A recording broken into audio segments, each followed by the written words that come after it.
I swear I know what I'm doing. Why don't we Muffin button. why don't we just count down again? Forget to put the camera up. Can you tell Landon's not here today? Anyway, welcome to Cutting Edge Hero Live.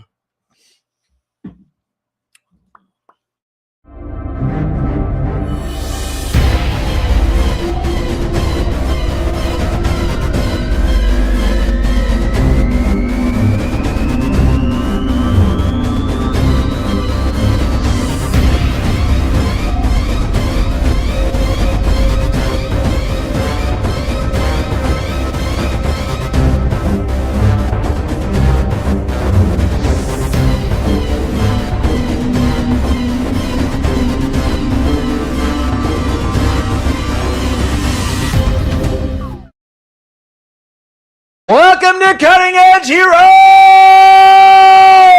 I am the Nerd King, Danny Stewart, your host for this and most episodes of Cutting Edge Hero. I am joined today live in the studio by my only co-host tonight, Joey. What is up? What's up? Welcome back. Welcome back indeed. We both ended up working like super late last Wednesday and couldn't get on to do the show, but we're here tonight. Excited to bring you a dynamic show all about two brothers making it happen out here in the streets. That is the theme for the night. Our hit list tonight is brother teams from fiction or, video games, movies, whatever it is that you're into. And before we get into all of that, Joey, what is the nerdiest thing you've done this week? I learned more about taking acid samples at work. That's about it. Yeah. I'm not very nerdy samples. this week. Yes, we acid dip our trailer parts at work, and I've got to do chemical balancing and pH, all this. Yeah. You said acid samples. That didn't sound as exciting after it was explained. Yeah, CJ's got the same questions. Nightmares and Nerdscape. CJ's here. What's up, CJ? Glad you're here. He said acid like LSD. No, he's not that cool. Not that cool. Yeah, nerdiest thing I've done this week. I 3D printed Nightblood from the Stormlight Archive and Warbreaker, and as a gift for our little brother Ben, and it is sitting upstairs in pieces. Needs to be finished up and ready to go, but pretty excited about that. So I guess the nerdiest thing I did this week was 3D print a plastic sword. But anyway, cool ass character. Excited to have that to go along with his Kaladin cosplay that I'm slowly buying for him one piece at a time. One piece at a time. But anyway, Joey, do you want to talk about some news? Sure, let's do some news. All right, I'm gonna fire those bullet points at you.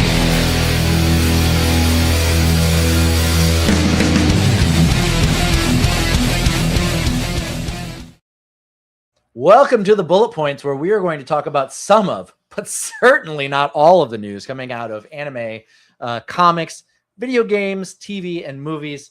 And I'm actually even just skipping comics this week because I couldn't find any stories worth reporting. Yeah. So for anime, Super Sentai aired its final episode after 50 years on the air last week. So Super Sentai is the show that Power Rangers is based off of. All the stock footage that they use for Power Rangers is originally from the Japanese series Super Sentai. And after 50 years, Toei decided to cancel the series.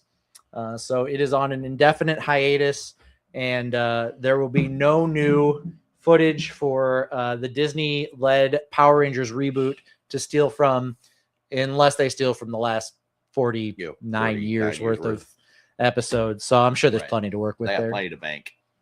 Yeah, but apparently the show just wasn't as popular anymore after 50 years. And they finally decided to pull the plug, which I think it's sad, but damn, a 50-year reign of children's television in Japan. Well, actually, Super Sentai is not aimed at children. It's aimed at adults. But for it to have survived 50 years on Japanese television, which, like a lot of European countries, Japanese television, they do very small limited series. They don't usually run season after season after season after season of things. A lot of times their shows do end after so many seasons, as opposed to the American tendency to just squeeze every hell out of everything, penny out of a series and beat a dead horse before they pull it off the air. With Super Sentai, they kept it going for 50 years, which I think is awesome. Kudos. Yeah, that's quite an accomplishment. 50 years worth of TV. Yeah. In video game news, Obsidian, the studio that has given us some incredible games over the years, but one of them more recently is Outer Worlds 1 and Outer Worlds 2, which is a massively multiplayer online game environment where you can play as teams and you explore worlds and play with the physics and things like that. Because it has failed so miserably, they are canceling it entirely. So there is not going to be any more online support for Outer Worlds coming soon and within the next couple of months. They're pulling the entire thing down. So let's not fix it. Let's just shut it down. Yeah, so it has been so underwhelming that the studio cannot afford to continue to support the game. So they are just having to pull it down entirely, which is crazy. We are seeing this weird period in gaming where a lot of AAA titles that had a lot of promise are just bombing horribly and dying on the vine, really. Weird. I mean, I wouldn't drop it totally, but not have the money backing it. What are they going to do? Yep. So if you were a fan of Outer Worlds, play it now while you can, because it's going away. Or tell all your friends to join. Yeah. Maybe or do a Blockbuster video. Push, no. Right? GameStop. Do a GameStop. Get them billions of dollars to keep operating for years and years and years with very little influx of cash for their bottom line. In TV news, Joey, were you aware that they were producing a live-action Spider-Man Noir TV series? No. So they are producing a live-action Spider-Man Noir TV series based off of the Spider-Man Noir character that appeared in Spider-Man Beyond the Spider-Verse. CJ has dropped a bunch of comments. Holy cow. He said trailer, so I just put 2 and 2 together. Talk about your acid. Nightmares of Nerds. CJ said final. I don't believe that. It's final for now. It may come back, but Saban will bring it back somehow, possibly. Super Morphin Jungle Ninja Fury is coming in 2028. So Disney has the rights to Power Rangers in the United States, and they are working on rebooting the Power Rangers under the Disney label. But Super Sentai is an entirely different thing. They just buy the rights to the stock footage to bring it to the United States. But the entity Super Sentai, done. Yeah. And then what? Games as a service isn't working? Yeah. Crazy, right? Who doesn't love buying a game and then buying a game and then buying a game and then buying a game and then buying a game over and over and over again instead of just finishing it and buying a new game? Right. So anyway, the live action Spider-Man Noir series, based upon the Spider-Man Noir character from Into the Spider-Verse, who was voiced by... I know this. That's right, Nicolas Cage. So Nick Cage voiced Spider-Man Noir in the cartoon by Sony. So he's also playing as Ben Reilly, Spider-Man Noir, in the live action series. So they have revealed the rest of the main cast for that. They have also added Lamorne Morris from New Girl. He was Winston in New Girl. Great character. If you haven't checked out New Girl, check it out. It's a great show. But he's playing Robbie Robertson. Cat Hardy, which is a version of Black Cat, is being played by Lee Jun Lee of Sinners fame. Flint Marko is going to be, so Sandman's going to be in it. I'm assuming he's the main villain of the series. He's going to be played by Jack Houston from Boardwalk Empire. And Silvermane, which is a cyborg villain from the Spider-Man comics, is also going to appear in this series, played by Brendan Gleeson. Now you will maybe know him as Mad Eye Moody from Harry Potter, but he's he's been in a million things. He was in Gangs of New York. He was in so much stuff. He's been all over the place. But anyway, he's going to be playing Silvermane in that series as well. So what do you think about a live action Spider-Man noir starring Nick Cage? Nicolas Cage does everything, and most things he touches is here lately. So maybe they'll make something impressive, but I see it bombing myself. CJ said Brendan Gleeson is a damn national treasure. He killed me in 28 Days Later. I really need to catch up on those. I've seen 28 Days Later, but I haven't seen 28 Years Later, and I certainly haven't seen Bone Temple. And then there's another movie coming, Viking something. CJ can tell us. Sure. But so Brendan Gleeson's great though. That whole family's great. His son Donald Gleeson is also an incredible actor.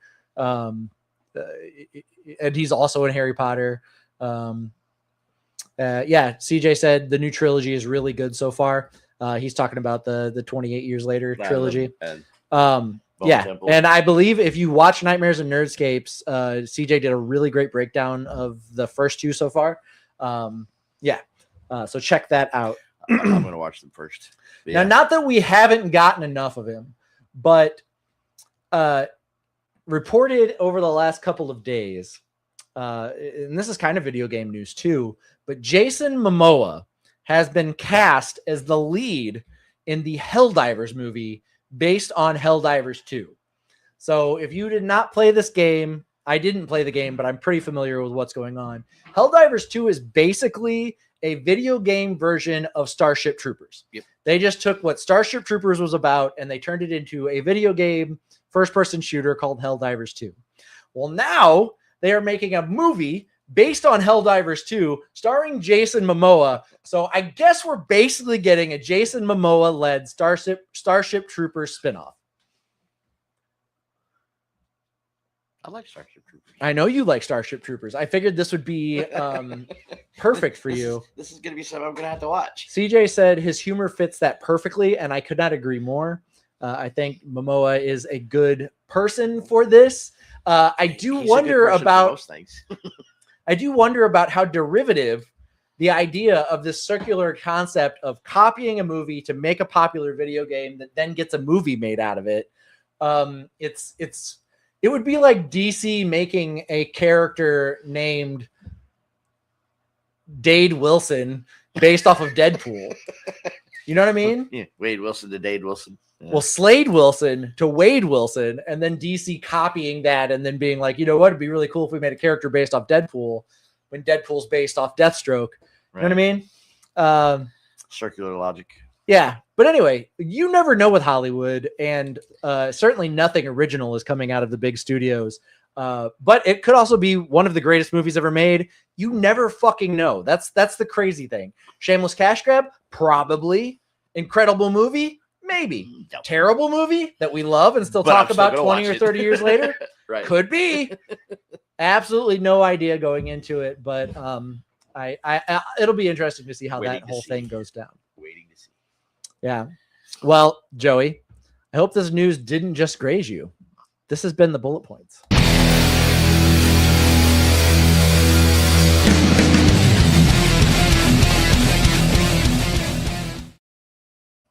I am current on the Foundation on Apple TV. I talked about this briefly last week. It is the Isaac Asimov-led series. Apparently, they are making a 4th season of that, but it is not going to follow the novels. It's going to be an original spin-off story for season 4. So it might be good, but if you're a fan of the Foundation and Isaac Asimov's writing, it's going to be very similar to Rings of Power, where people are just like, producing what they think is going to be good and coming up with new ideas for the characters without following any of the original story. So this is not going to fit in anywhere. They're just going to make new. Yeah. CJ said, that's a terrible idea, a horrible idea. Didn't iRobot teach them anything? And the answer to that is no. No, not at all. They never learn. And so the current showrunner is actually stepping away, and 2 of the writers, David S. Goyer is stepping away, and 2 of the writers are taking over as the showrunners for this next season with this original idea they've got. Our human relations specialist and fact checker extraordinaire, Ben Stewart, is in the chat. What is up, Walt? Glad you are here. We are doing for the hit list, we are doing our 5 favorite brother teams. That's what we got for that. CJ said, "There's your problem. A Goyer is involved." Now, I will say, I was watching a video today that breaks down like the differences between the book series and the television series, and apparently they just went on like an alternate reality bend and just like told an entirely different story to begin with. So it's already really off the rails. But I haven't read the original books. I just know the series is really fucking good. So I probably would be very angry at it had I read the books, but I haven't. So I enjoyed the series. Sorry, you got to go back and read the books now that you've seen the series. Probably. There's a good chance that I will. I've never read any Asimov, and it's somebody I've been trying to get around to reading, and so it's probably going to go in my list of audiobooks. Audio. I need to get my audios going again. CJ said, "Ignorance is bliss," to quote a famous brother team, sister team, sibling team. He's of course referring to the Wachowskis. And it's just trying to keep up with them. That's really the important thing. But I will say, I will highly recommend checking out The Foundation just because the cast is incredible and the story is really good. But if you are a huge fan of Asimov, maybe go into it looking at it as an alternate timeline from what you enjoyed reading the series. But I guess there were novellas and they can go for like 8 seasons, I guess, based on the story. So I guess there's like 8 novellas. I saw it as a trilogy. So maybe that's the novellas bound. I haven't really looked too much into it, but I know that there's a lot there. But I will highly recommend checking out, if you have Apple TV, check out The Foundation. It's a good series. But anyway, speaking of incredible brother teams, Joey and I are going to go into the hit list with you here in just a second, and we're talking about brother. Yes, brother teams. Bound was another solid Wachowski movie. Yeah, can agree. Justin Quick in the chat said, "Hey Danny, what is up?" Justin, glad you are here. Happy to see you. Excited. Thank you for the support. We appreciate it. But anyway, we are talking about our 5 favorite brother teams on the hit list. That is the wrong thing. That is the wrong. I wrong clicked button. I made the thing and I'm clicking the wrong thing. This is my thing. How do I not know what the thing not running is? It and the mistakes are right.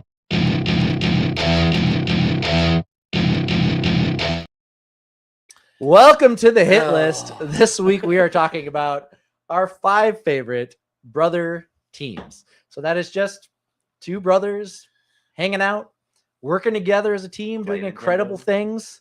Yeah, just whatever. Just a couple of brothers. Yeah, just a couple of bros. Broskies. Just a couple of duderinos. Anyway, Joey, do you want to give me your number 5? This goes back to when I was younger and, watching movies and action and all this. And I remember watching the Barbarian Brothers, Peter and David Paul. If you're in my age bracket, you know these guys. Oh, they have definitely never, ever touched a steroid ever. Never. Not one.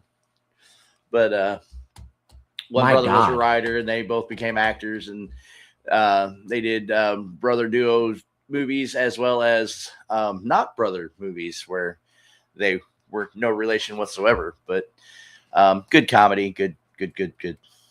I love them. Yeah? Yeah. Good comedy. Good comedy. Really direct-to-video action films that... don't knock them. No, I'm saying you can find it midday on USA as a child. Right. CJ's number 5 is Moses and Aaron. Not since the Kirk shooting has a Red Sea split so impressively.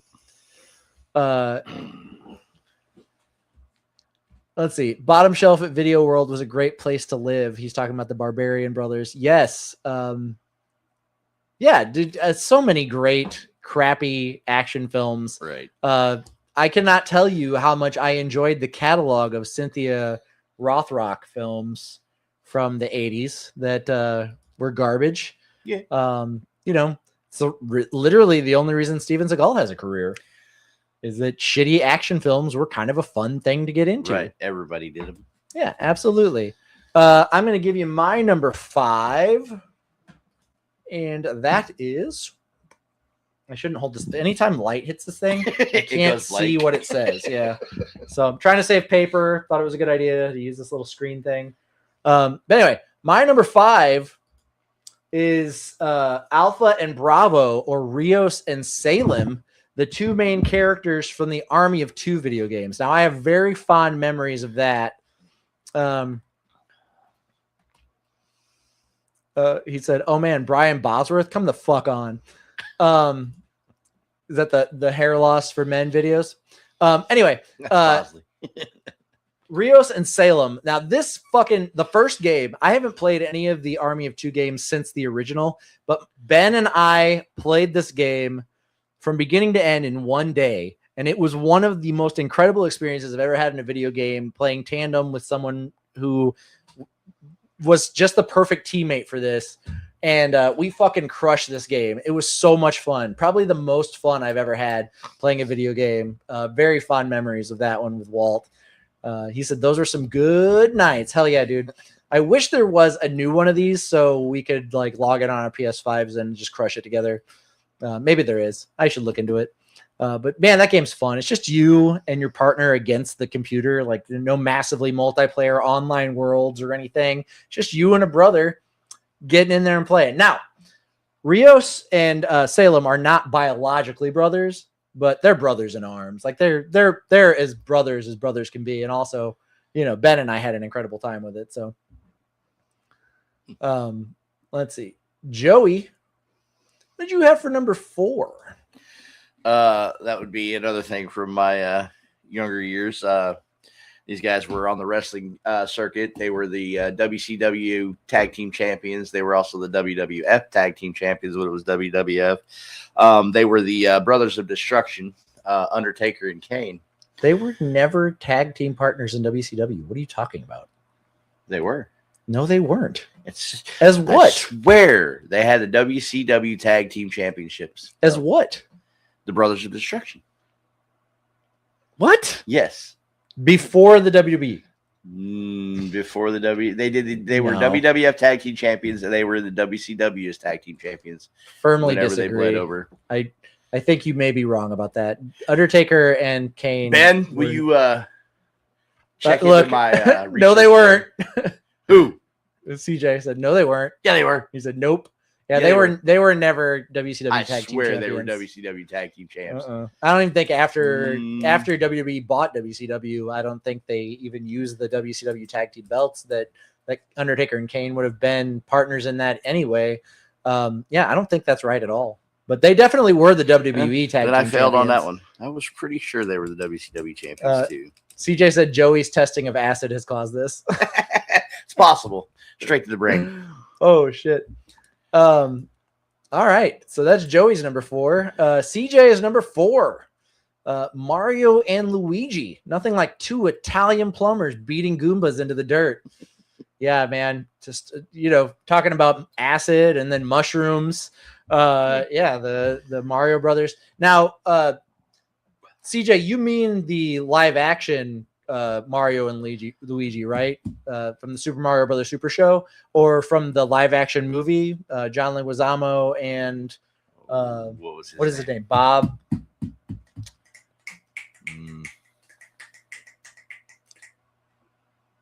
John Blake on his last name. Bob Hoskins. Thank you. There you go. Thank you, CJ. Bob Hoskins and John Leguizamo. The original live action Mario Brothers. Well, not the original live action Mario Brothers. That would have been Super Show, but the original cinematic live action. And then CJ said, I do love good old Captain Lou Albano, though. Hell yeah. Captain Lou is great. Ben's got a late number 5. He said, Edward and Alphonse Elric. Classic big brother willing to do anything for the little brother, but actually the little brother will give up anything for the big brother. Yeah. Dude, Full Metal Alchemist is good either way, whether it's the original or Brotherhood. But Brotherhood, man, that show is so good, and what Ed and Al went through is incredible, and it really gets you in the feels when you think about it. Okay. Let's see. Those are number 5s. I'm assuming Ben will drop our number 4 in there. I will throw up my number 4. My number 4, and you might think this would be higher on my list, but the 3 underneath it are really good. So, but it's the TMNT, man. 4 brothers, turtles, mutants, humanoid creatures, trained by their master Splinter, their father, in the ways of ninjutsu. And they fight the evil Foot Clan and Shredder, their leader.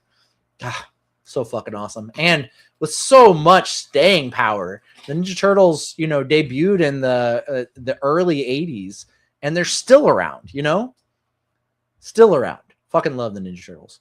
CJ is with me on that one. He said he's talking about Ben. He said he's busy trying to find evidence that doesn't exist of the Brothers of Destruction in the WCW. Yeah, that didn't happen. That definitely didn't happen. Okay. Joey, what do you got for number 3? Oh, this version of Sherlock and Mycroft are my favorite so far. These are brothers that are knowledgeable. They're geniuses on the same level. When they're working together, great things happen. When they're working against each other, God help anybody involved in either side. Yeah, this show, I would really love to see it come back. Billy said, yo, homies, what are we talking about? We are talking about our 5 favorite brother teams. So, yeah, Sherlock and Mycroft. Yeah, Sherlock was an incredible show. Let's see, who was the showrunner? Stephen Moffat, the showrunner for this, was just a huge fan of Sherlock Holmes and jumped at the opportunity to make a series that modernized the character. Benedict Cumberbatch plays Sherlock as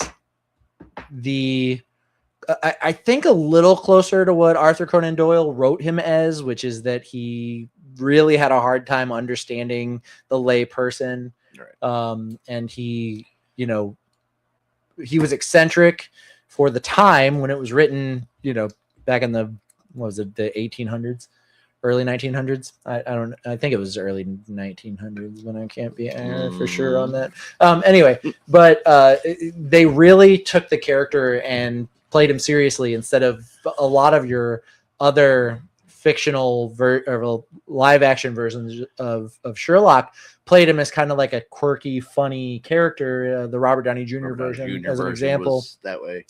But you didn't get to see the troubled side, his addiction, the things he struggled with. And Sherlock did a great job of showing that. I love that series. And I think I mentioned this 2 weeks ago when we were on, but Stephen Moffat was talking about him and Benedict Cumberbatch doing the show. And he was like, the original adventure, Sherlock was in his 60s. So they can wait another like 20 years and still start this show back up. Like they can just pick right back up where they left off. So there's no window. It's just coming up with good ideas and feeling like it's worth putting together. Let's see. Ben's got a number 4. Tyrion and Jaime Lannister, little brother trying to make up for all the things his big brother has done for him. Yeah, that's definitely one way to put that. Yeah, Tyrion and Jaime, Jaime was the only one who cared about Tyrion and his whole family. And that poor dwarf man, he had it rough. Very rough life. Yeah, Book Tyrion had his whole fucking nose cut off.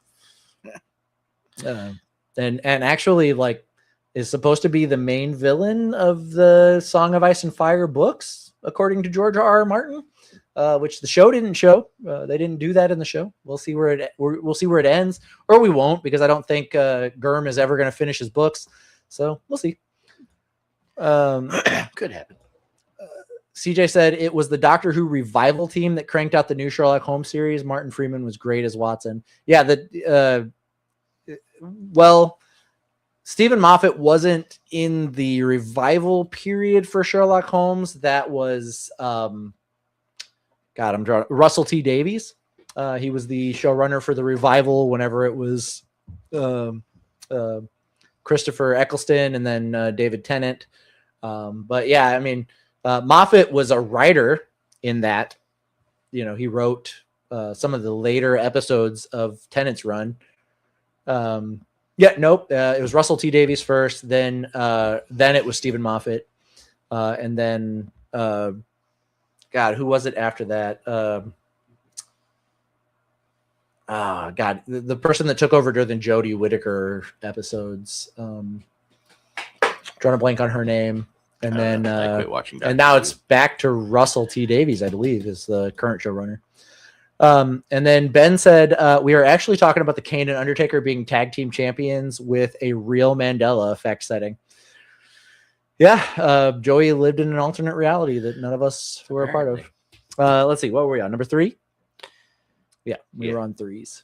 So I will throw my number 3 up.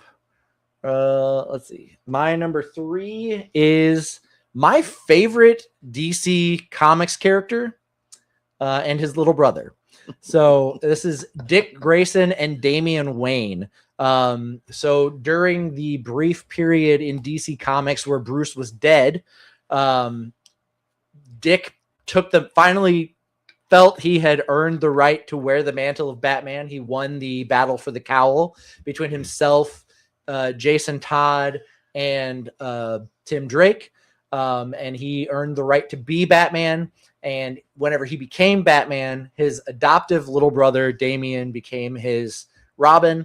And they were, to my standards, the best Batman and Robin that has ever appeared in the comics. It was an incredible moment where Dick finally realized the full potential of himself as a hero. And then DC got a little scared, and then they brought Bruce back and they took it away from Dick. But that's probably one of the best runs of Batman and Robin that DC have ever put out. And it was when Bruce Wayne wasn't even in the suit. I didn't know Bruce Wayne died. He died. Disappeared. So no, he in the Final Crisis crossover event, Darkseid hit him with his Nega beams, and it didn't kill him. It displaced him in time. And he was supposed to be dead in that. And the beams were supposed to have killed him, but they didn't kill him. They displaced him in time. And so he was like time jumping through his own ancestry. And during that event that everybody thought Bruce was dead, it lasted a couple of years. Dick became Batman and had a really great run. He really stepped into the suit. They had a great writing team at the time, and it was an incredible story arc. CJ said should have been Azrael. No, John Paul Valley is. I really like Azrael as his own character, but whenever he was Batman during Nightfall, awful, just not a good Batman. And he said that crazy old Lazarus pit. There is a part of that story where they took a corpse and threw it in the Lazarus pit, thinking that they were bringing Bruce back to life, and it wasn't actually Bruce. It was an alternate Batman from a different timeline who was fucking crazy. And so after he came out of the Lazarus pit, he was even worse than he was whenever he was alive. And they ended up having to put him down again, which is nuts. But anyway, great storyline. Really great storyline. Joey, you want to lay a hot, steamy number 2 on me? Sure. My number 2 would be from the Marvel Universe. You have the brothers Thor and Loki. You know, the great good guy, the bad brother who just likes to try to confuse and piss everybody off. And, you know, they have their comedic moments. They have their big battles. And then in the end, yeah, they're still brothers. It's true. No matter what you do, you're still brothers. Although I guess they aren't biologically brothers. They're adoptive brothers. Right. So, I mean, they could choose not to be brothers. Frost giant, right? I guess. Yeah, but no, they're brothers, and you know, like sometimes brothers. They have spats. Sometimes it's not the family that you're born into, but the family that you choose. You know, it's a true story. True story. Let's see. We got a number 2s in chat.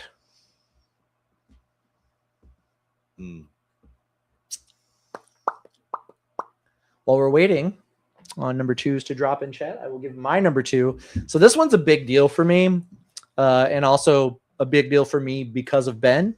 But it is Sasuke and Itachi. This story, if you were a Naruto fan, if you watched Naruto from like the early days of Naruto and then watched through Shippuden as the whole thing fucking dropped, you knew from the original Naruto series that Itachi was the main villain of this story. Like, he's the big bad. Like, when Itachi shows up, like, shit goes down and he cannot be handled. Except when you get near the end, he's not actually the villain. He's been trying to save Sasuke the entire time. He has sacrificed his family, his life, everything for his little brother because he loved him so much that he would put Sasuke first before anything. And that's why I've got this anime panel of Sasuke and Itachi on my arm for my little brother Ben, and because that's exactly how I feel about him. So Sasuke and Itachi, incredible brothers, incredible team when they finally got to work together after Itachi died, and just an incredible story all around. Nightmares and Nerdscapes, CJ's number 2 is the TMNT, which new class or old class. Cannot agree any harder. He loves them all. CJ is as big of a Ninja Turtle fan as I am. He likes the new ones. Like, when you say new ones, what do you mean? The last 2 Teenage Mutant Ninja Turtle movies that came out. Oh, the Michael Bay ones? Yeah. I mean, they're okay. They're okay in the way that the Transformers movies are okay. Like, are there giant fucking robots hitting each other? Absolutely. Yeah. Is it better than the Transformers movie from the 80s? No. Not even close. No, not at all. Okay. He said he's a 1989 and 2003 fan mostly, along with the comics. Nice. Yeah, me too. How about the Nintendo game? That's gotten us down to the end, Joey. Are you ready to give me your number 1?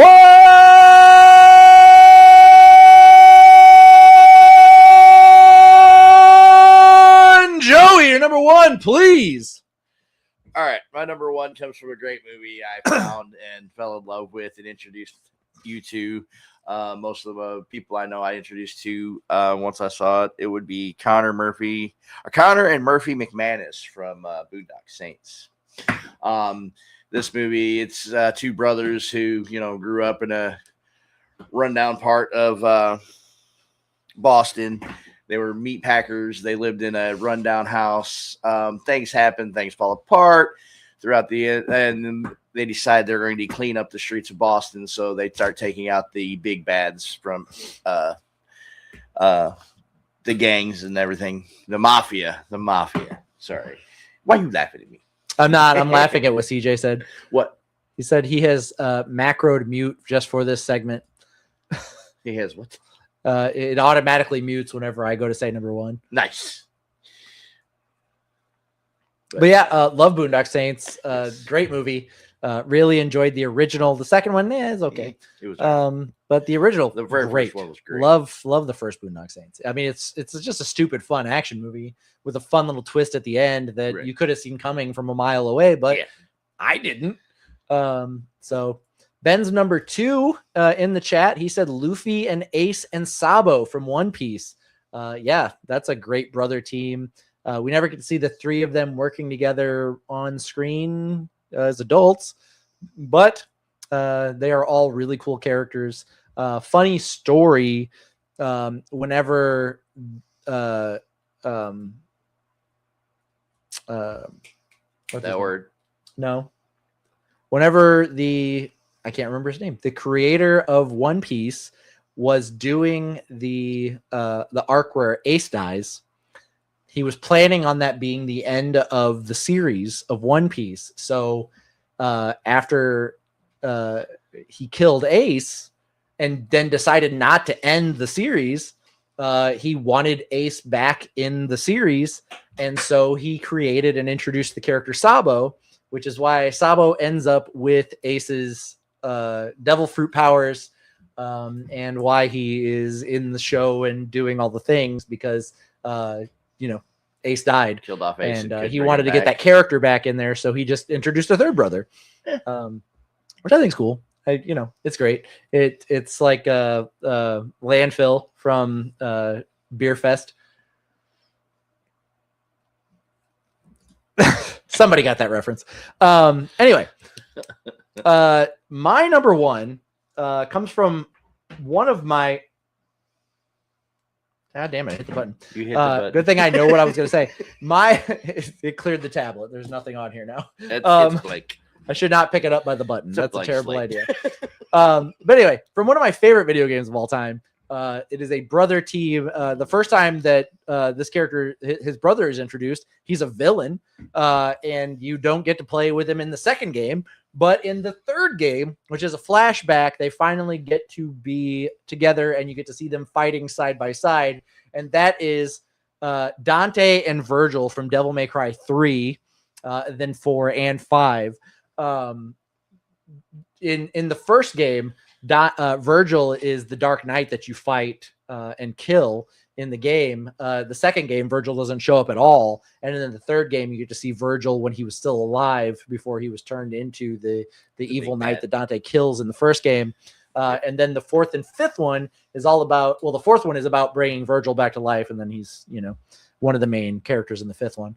But anyway, kick-ass team. Virgil is a samurai. Dante is a medieval swordsman. And then they both wield, Dante wields guns, a lot of different guns, but mostly ebony and ivory, his two Desert Eagles. And then Virgil wields his katana, and then also has magic like spike abilities that he can fire at people. But here you can see they're wielding ebony and ivory.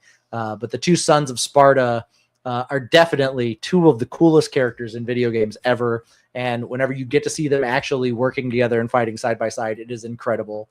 And I just love that. I love the games. So anyway, that is my number one. We're still waiting on number one from Ben. I think comments are just loading slowly, which is weird.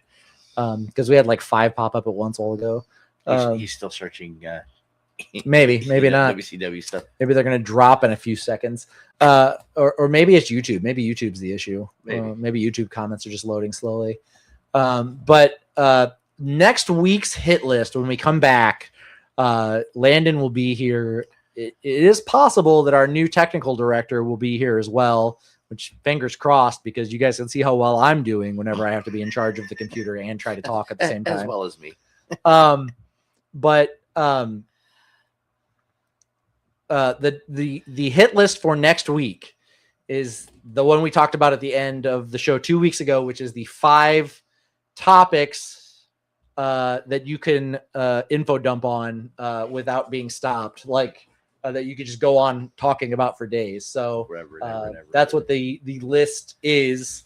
I don't know if everybody's gotten theirs in or whatever, but I'm anticipating this being kind of a long segment, because we're all going to be info dumping, and I am trying to figure out how to set up some sort of a call system where you guys can call in to drop your number, your lists, and kind of do it as a fun like radio segment, which I thought would be good.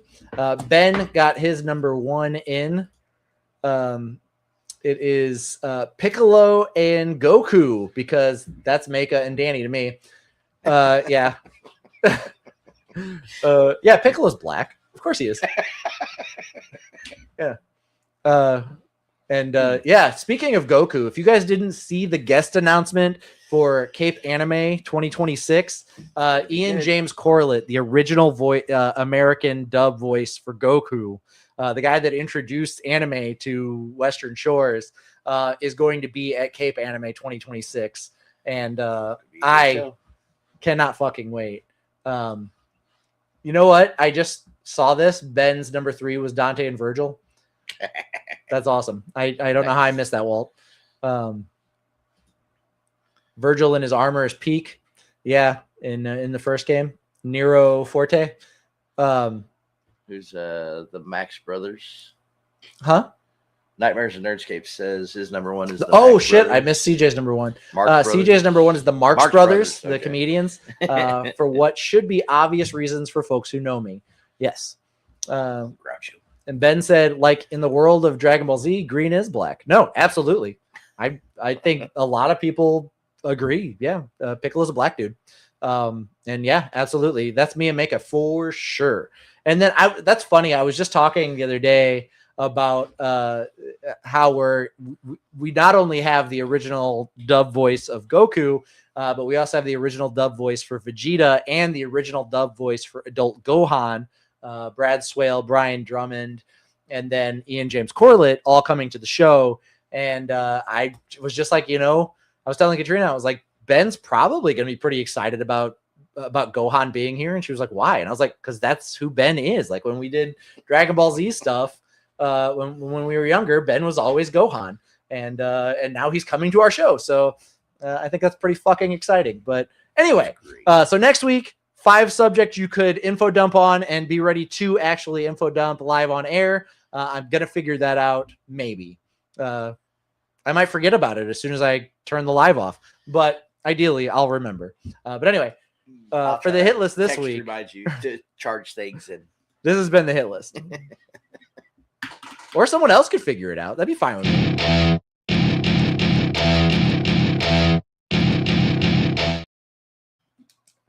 CJ said long-time listener, first-time caller. That's right. That's the energy I want.